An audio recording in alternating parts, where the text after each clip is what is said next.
5ই August, আজকে 4ঠা August, আগামীকালকে 5ই August, ঐতিহাসিক 5ই আগস্ট 2024-এর এই দিনে বাংলাদেশ আওয়ামী লীগ সরকারের দীর্ঘ শাসনামলের রাতের ভোট, দিনের ভোট, বিভিন্ন ভোটের অবসান ঘটেছিল।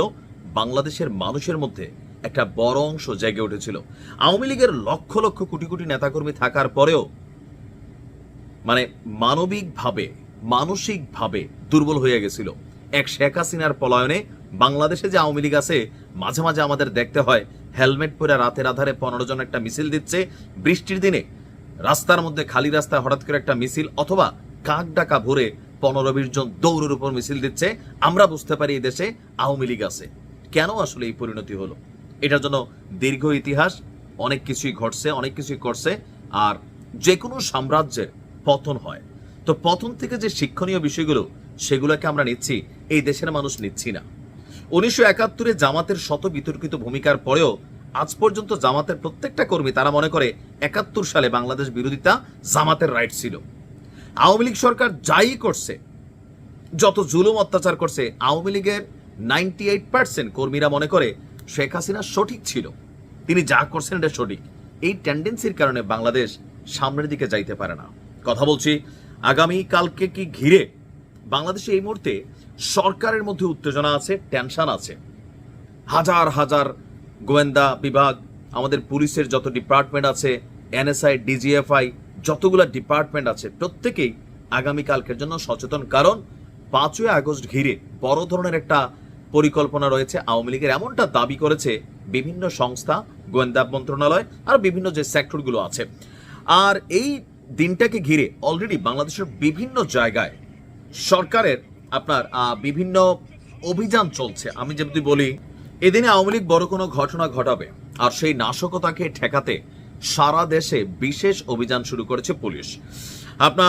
3 আগস্ট থেকে 24 ঘন্টায় শুধুমাত্র রাজধানী ঢাকাতেই বিভিন্ন এলাকায় কার্যক্রম, নিষিদ্ধ থাকা আওয়ামী লীগ এবং এর অঙ্গ সংগঠনের বিভিন্ন নেতাকর্মীকে গ্রেফতার করা হয়েছে 21 জনকে। সারা বাংলাদেশের বিভিন্ন জায়গায় এই গ্রেফতার চলছে। কেন?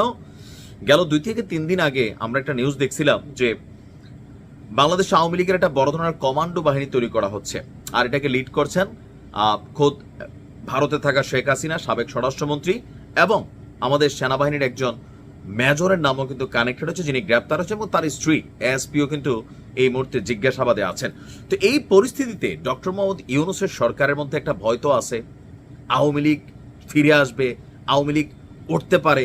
আবার গোপালগঞ্জে এনসিপির সাথে যা ঘটছে, এগুলো দেখার পরে ভয়ের জায়গাটা কিন্তু থেকেই যায়।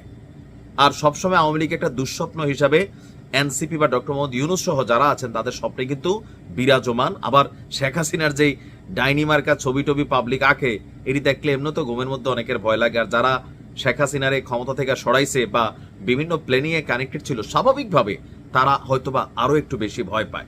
যাই হোক, এই ভয়কে জয় করার জন্য সারা বাংলাদেশে সরকারের বিশেষ অভিযান চলছে এবং চলবে।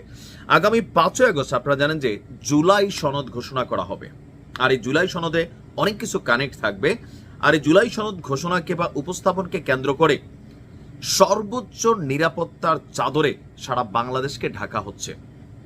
যে কোনো জায়গায় 2 জন 4 জন 5 জনের বৈশা মিটিং, গোয়েন্দা তথ্য কিন্তু চলে আসতেছে, এমনকি প্রযুক্তির মাধ্যমেও নজরদারি করা হচ্ছে।